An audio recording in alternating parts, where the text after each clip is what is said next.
told me to go to a hot yoga class, I should have a label on me, because every time the summer rolls around, I get chicken rash, heat rash on my arms. Every time I go to the Caribbean, I get heat rashes. I get lightheaded in summer heat if I'm out there for too long.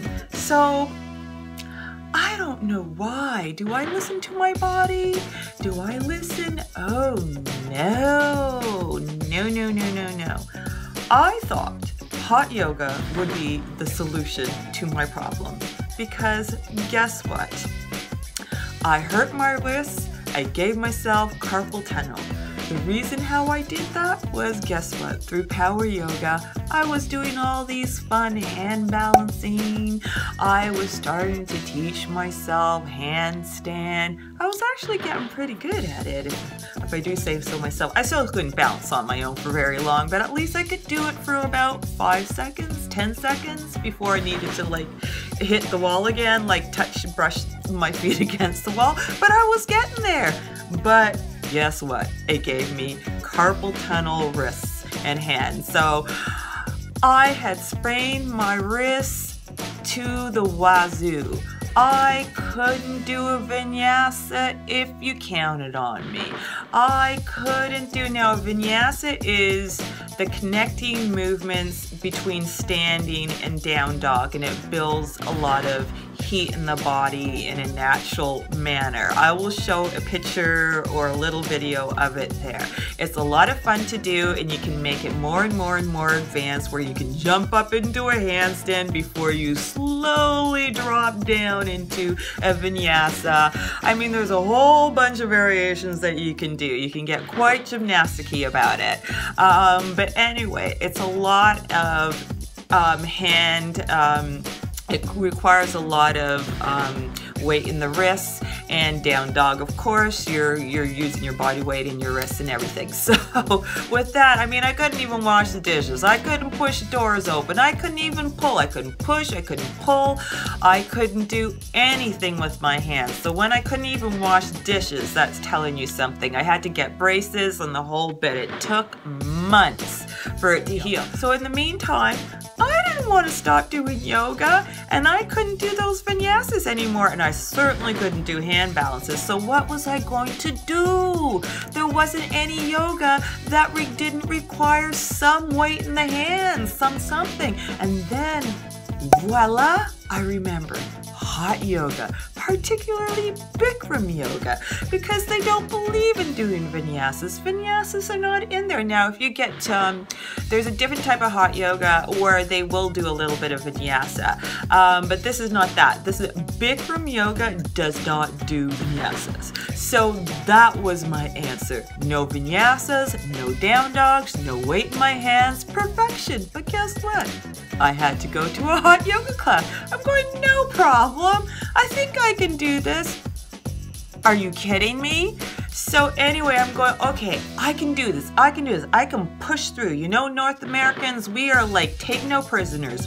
No pain, no gain. Push through, tough it out. We like to show that we're tough, we're strong. We go to the extremes. So I'm going, I can do this. I can do this. So I decided to go to my first Bikram yoga class. So there was a great one in the area.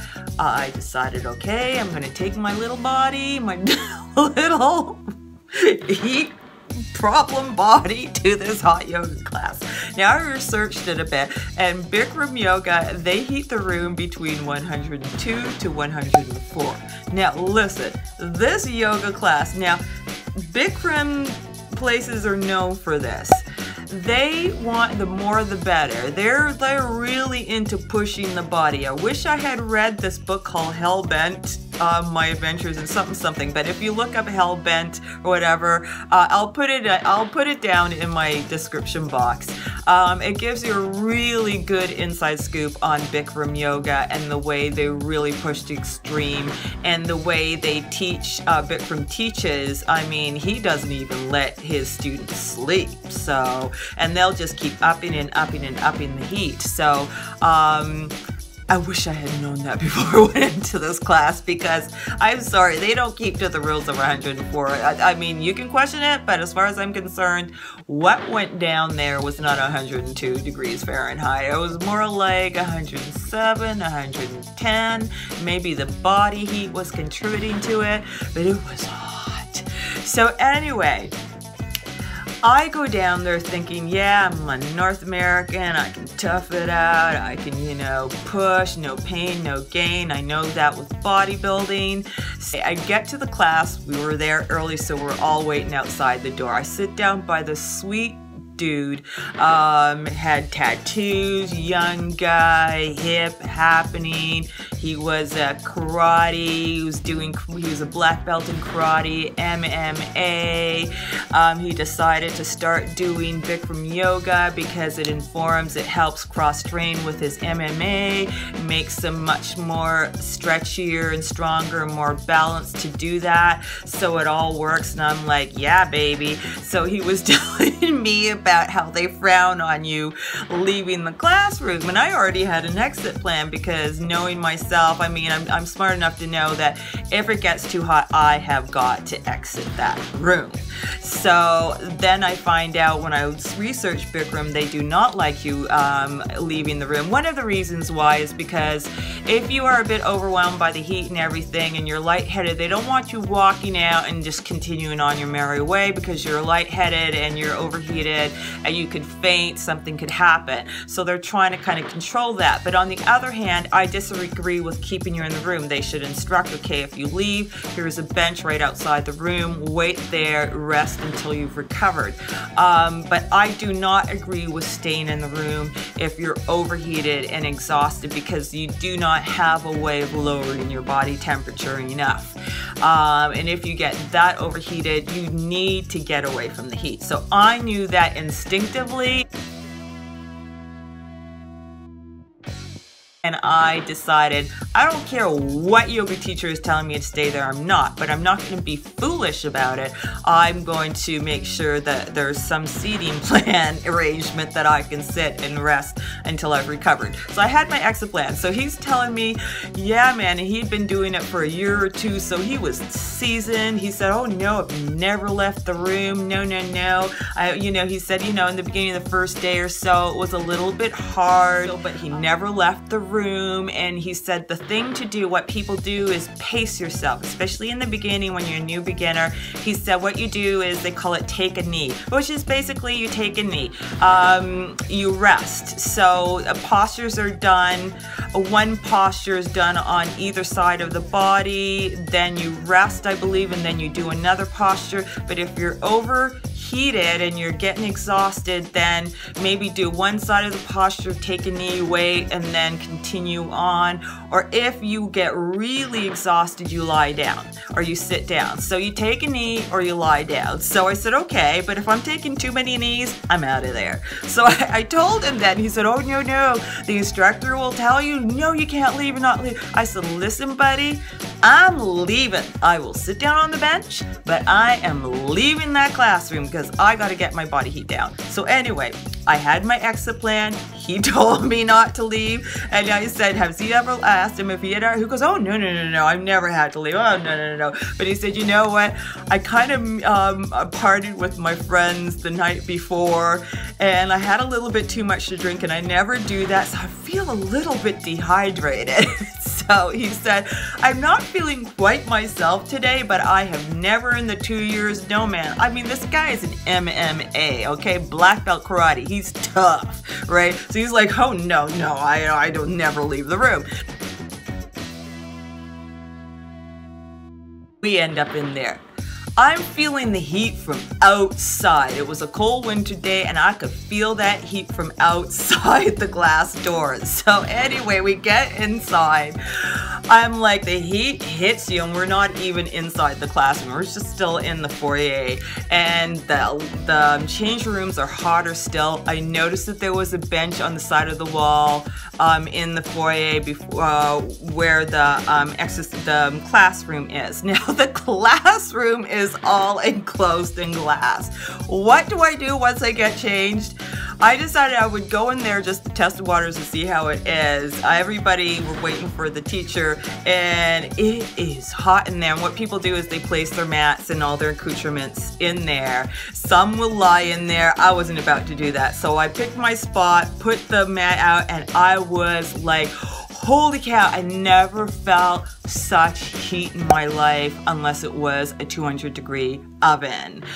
That's what it felt like. And I'm like, are you kidding me? I said, girl, gird your loins, gird your loins. So I got out of there, waited on the bench. Thank goodness there was a bench right outside of the classroom, and I could wait there. But what did I do?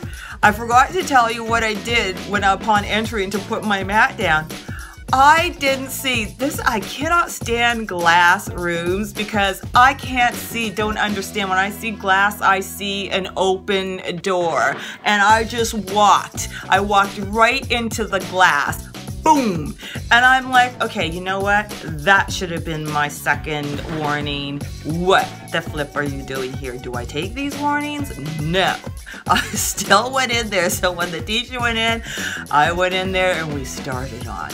Well, I think I got through 3 exercises, 3 postures before I started to have to take a knee. My heart rate is starting to go up now, I'm noticing, but that's okay. When I do vinyasas and I'm you know, in a power yoga class, my heart rate goes up. I'm used to that. I do cardio, I do HIT, high intensity interval training, so I know my heart rate can go up. But it was going up really fast for what I was doing. It wasn't making any sense.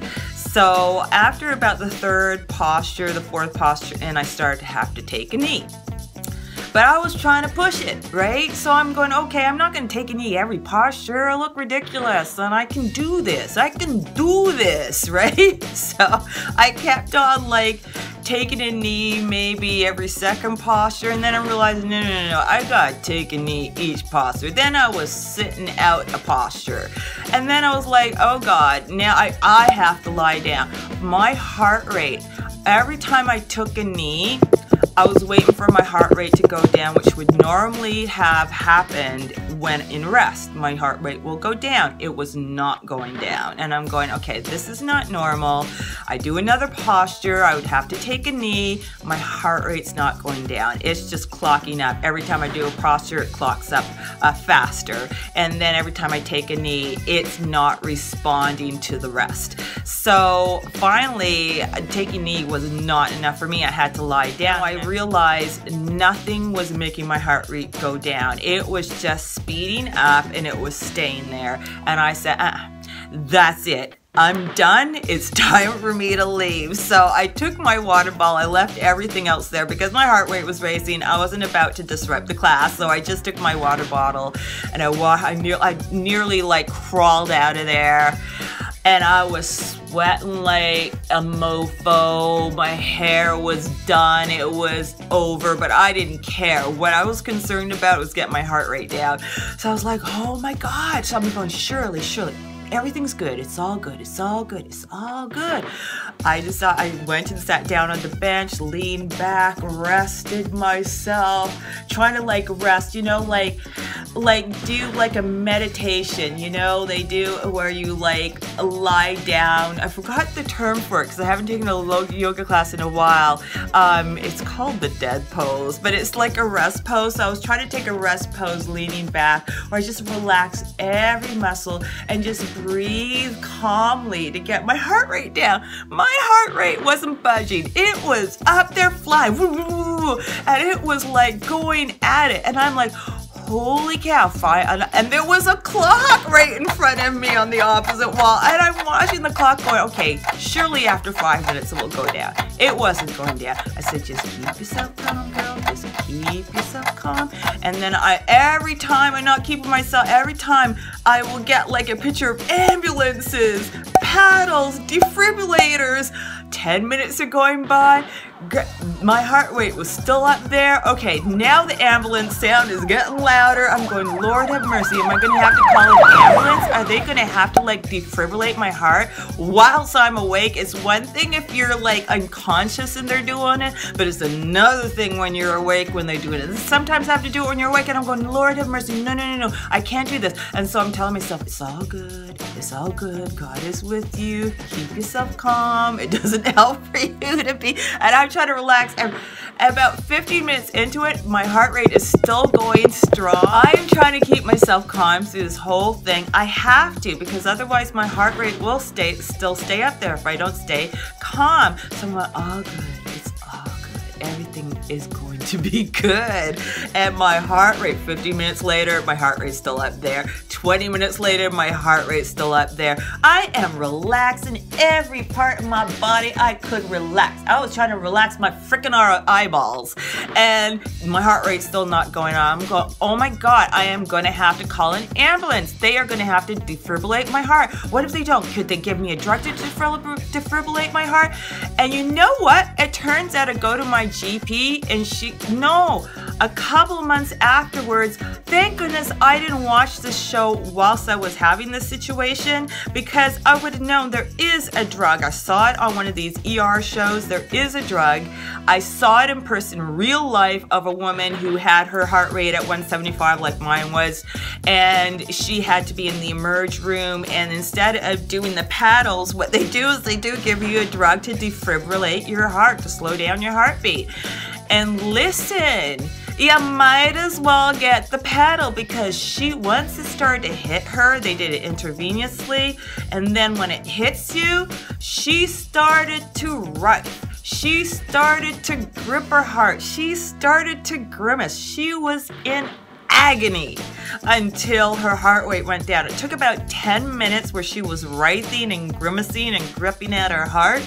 I mean, she was in agony until her heart rate went down, and it did work. It got back to a good rate. It worked, but let me tell you, 10 minutes of agony. So I am so glad I never saw that. Turns out, finally, I calm myself down, but I'm telling you, those images of ambulances and them around me trying to defibrillate my heart, shocking me was not a good picture. By the time 25 minutes later, my heart started to finally slow down.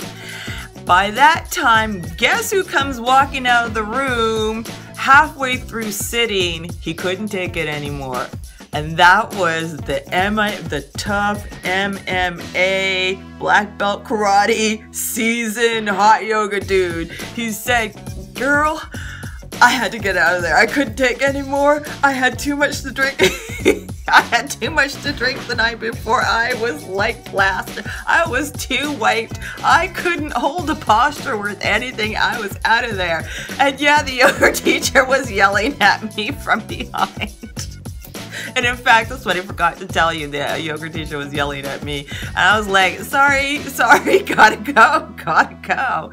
And it was a really good thing that I did, because it took 25 minutes for my heart rate to go down. Turns out I decided to go to the GP before I decided to ever go back to the hot yoga again. I said, I gotta get my heart checked out. So she said, it's a good thing you did that, because I want to do an ECG on you and make sure your heart is in the clear. And if it's not, I don't want you going back in there. And if it is, we have to set out an exposure plan for that not to happen again, because it is dangerous. She said you were lucky that it went down after 20 minutes, because if it had gone to 30 minutes, you were 5 minutes away. If it had gone to 30 minutes, you would have had to call an ambulance, and they would have given you medication to defibrillate your heart, to slow it down. So it would have been the medication that woman had. And thank you, Jesus, that you slowed down my heart by 25 minutes. Because literally in my head I was saying 30 minutes. I was saying 30 minutes is a stopgap. If 30 minutes goes by and my heart rate's still up, I have to call an ambulance. I don't have a choice. I'd have to call an ambulance. And so 25 minutes in is when it slowed down. So hallelujah, because I would have had to call an ambulance, as my general practitioner told me, and they would have had to defibrillate my heart. So it turns out she did the ECG, my heart was fine. So we worked out a plan where if I do go back, I would need to, like, before my heart rate even starts going up, first of all, take a knee on every posture, really slow it down, and then within 10 to 15 minutes, leave the class. That's enough exposure for you. Before your heart rate starts to go up, that's enough exposure for you, and then build up from there. Next class time, do it for 15 minutes, but listen to your body. If you find that you're too tired that day and it's not, then get out before 15 minutes and build up from there. Like add on 5 minutes every 3 classes or something, that until your body becomes conditioned. Obviously, my body doesn't take well to extreme heat and extreme heat with exertion. So I have to do a much slower exposure. It turns out though, I went a second time, I did a lot better because I decided not to do the no pain, no gain, push through sort of deal, and decided to really this time listen to my body, not to push in these type of environments, and I did a lot better, was able to stay for 15 minutes before my heart rate had a chance to rise in a manner that was not normal. And so I left and I rested and I changed and I got out of there. And then I decided, you know what? I don't need to do that. I'm just going to modify my normal yoga class without any vinyasas, skip the movements, add my own movements, tell the teacher that this is what I'm doing, and that's what I did, because I decided hot yoga is not for me. I don't even want to try and slowly expose myself. Interestingly enough, I know somebody else who also did a hot yoga class, and it didn't agree with her either, and her normal yoga teacher said to her, you know, in these situations, it's best to gradually expose yourself to heat. So basically, those type of classes should have beginner classes where the heat is lower, and you gradually increase the heat over time to gain the ability to cope with that heat. So I don't agree with that method, but it suits a lot of people, especially people who don't want to do vinyasas and don't want to have heat like that. And in fact, it does mimic somewhat the India's heat, especially in the summer, but I still think that they're pushing it a little too far. So the moral of the story is, you know, you really have to listen to your body and not compare it to everybody else's. The majority of people can handle that and not need a slow graduation of exposure, but I think, to be honest, everybody should do it that way. It's a safer way of approaching it.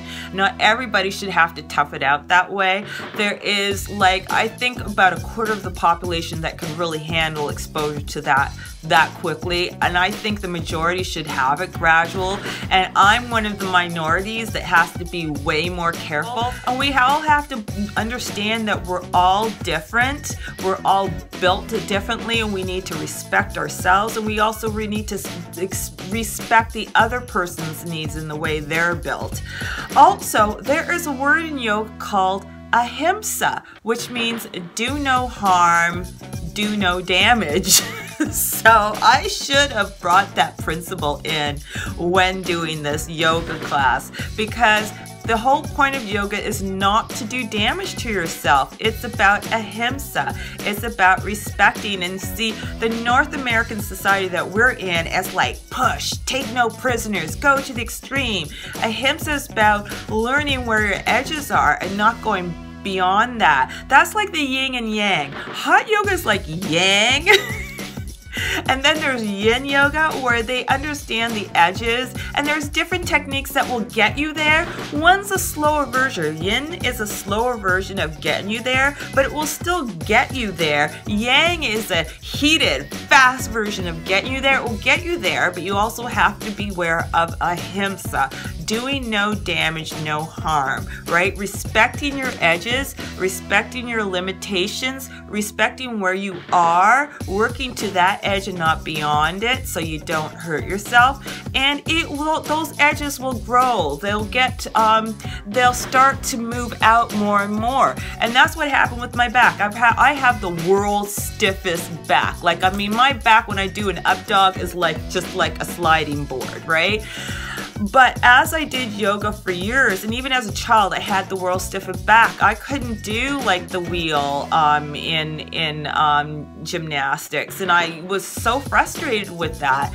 Got into yoga, and my up dogs were a mess. They did not look pretty.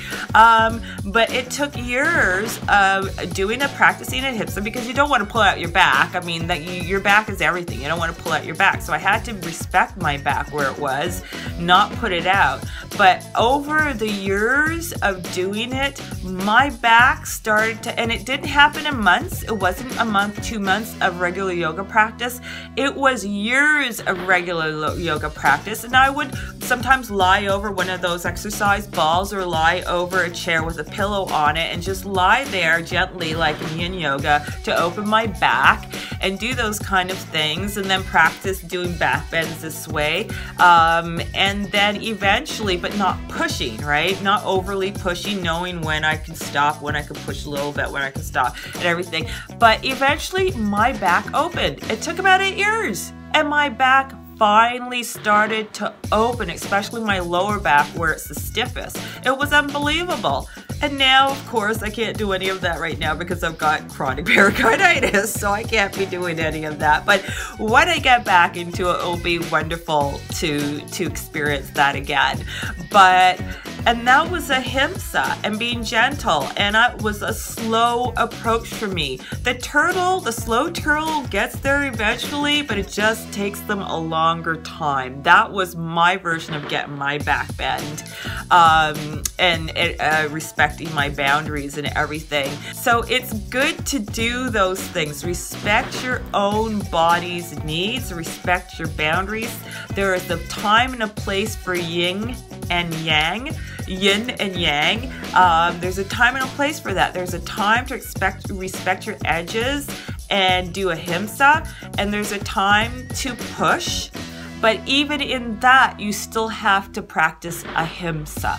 So that is my take on my experience in hot yoga meltdown, and I won't be doing hot yoga ever again, especially now. If I walked into even a yoga room right now, because yoga rooms tend to be still a bit warm, that would be enough to knock me out, right? My heart can't handle anything right now. So if I do any yoga, which I do a little bit, very modified at home, it's, you know, I can safely do it because it's not a heated room. I hope you enjoyed that, and let me know if you want any more of these funny story times, because I love making them. And if you liked it, please give it a thumbs up and share, and do subscribe to my videos, because I love making videos for you guys, you glow girls and guys. So I do hope you enjoyed that, and remember, practice ahimsa, okay? And namaste.